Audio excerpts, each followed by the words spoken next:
اللہ تعالیٰ عنہ فرماتے ہیں کہ صحابہ کرام آپ صلی اللہ علیہ وسلم کے ساتھ بیٹھے ہوئے تھے کہ آپ کے سامنے سے ایک شخص کا گزر ہوا۔ آپ صلی اللہ علیہ وسلم نے صحابہ سے فرمایا کہ اس شخص کے بارے میں تمہاری کیا رائے ہے جو گزر رہا ہے؟ انہوں نے عرض کیا رسول اللہ صلی اللہ علیہ وسلم، یہ شخص معاشرے کے اندر ایک اہمیت رکھتا ہے، یہ مالدار انسان ہے اور اس کی مالداری کے سبب اگر کسی انسان سے یہ دوستی کا ہاتھ بڑھائے تو کوئی اس کی دوستی کا انکار نہ کرے، اور اگر کسی کی یہ سفارش کرے تو کوئی انسان اس کی سفارش کو رد نہ کرے، اور اگر کسی کی بچی کا یہ رشتہ طلب کرے تو کوئی اپنی بچی کا اسے رشتہ دینے سے انکار نہ کرے، اس لیے کہ یہ امیر انسان ہے، مالدار ہے، پیسے والا انسان ہے۔ آپ صلی اللہ علیہ وسلم خاموش رہے، اور تھوڑی دیر کے بعد ایک اور غریب مسلمان کا وہاں سے گزر ہوا تو صحابہ سے پوچھا کہ اس شخص کے بارے میں کیا رائے ہے تمہاری؟ انہوں نے عرض کیا رسول اللہ صلی اللہ علیہ وسلم، یہ غریب مسلمان ہے، اپنی غریبی کی وجہ سے اگر یہ کسی کے ساتھ دوستی کرنا چاہے تو کوئی اس کی دوستی کو پسند نہ کرے، اور اگر یہ کسی کی سفارش کرے تو کوئی اس کی سفارش کو ہی قبول نہ کرے، اور اگر کسی کی بچی کا یہ رشتہ مانگے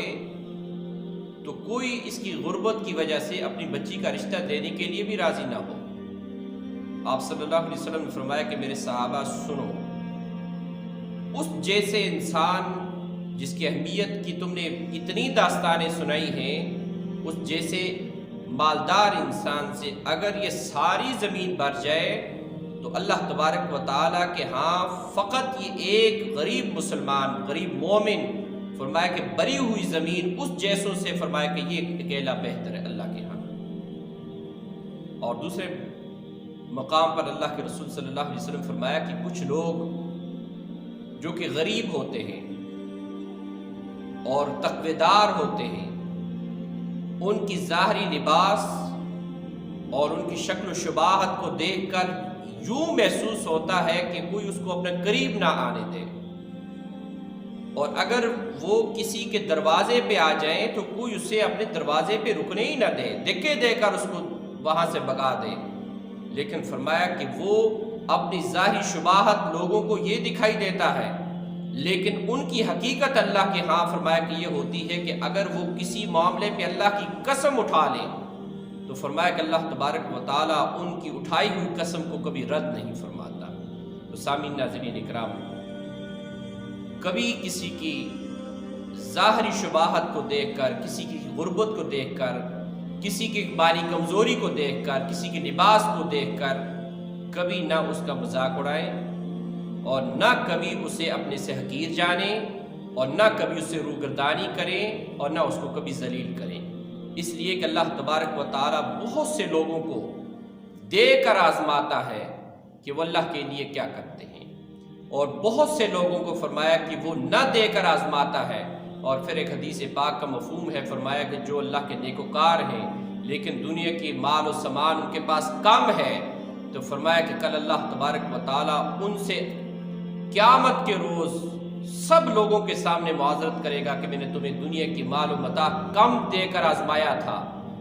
تمہیں دنیا کے سامنے حقیر بنا دیا تھا، لیکن پھر بھی تم میری رضا کے اوپر راضی ہوئے، تو میں آج تمہیں تمہاری خواہشات کے مطابق تمہیں مرتبہ اور مقام عطا فرماؤں گا۔ تو فرمایا کہ اللہ تبارک و تعالیٰ جو ان غریب لوگ تقوی دار ہیں، دنیا کے اوپر پہنچنے والے مصائب و مشکلات کی وجہ سے اللہ ان سے معذرت فرمائیں گے۔ اللہ تعالیٰ ہمیں